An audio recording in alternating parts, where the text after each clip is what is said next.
જે અત્યારે રાજપીપળા સેશન કોર્ટે ચુકાદો આપ્યો, હવે હાઈકોર્ટ અને સુપ્રીમ કોર્ટ 2 પગથિયા બાકી છે.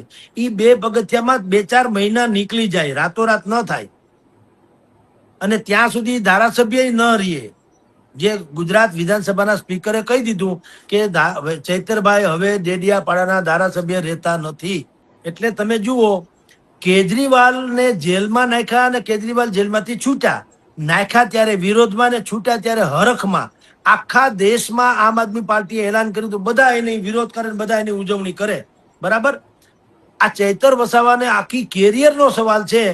ગોપાલ ઇટાલિયાએ એક પ્રેસ કોન્ફરન્સ કરી, બીજા ક્યાંય કોઈ. ગોપાલ ઇટાલિયાએ પ્રેસ કોન્ફરન્સ કરી, ઈસુદાન ગઢવીએ પ્રતિક્રિયા આપી, અરવિંદ કેજરીવાલે પણ કેવી પ્રતિક્રિયા હું ને તમે ચર્ચા કરીએ છીએ એવી. પણ ક્યાંય રેલી પ્રદર્શન, આમ વિરોધ, આવેદન નિવેદન કુછ નહીં. શું કામ?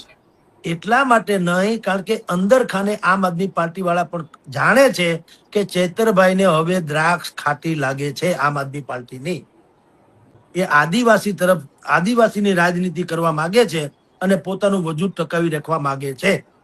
એટલે અત્યારે વિરોધ કરવા ખાતર વિરોધ પ્રેસ કોન્ફરન્સ કરીને કર્યો.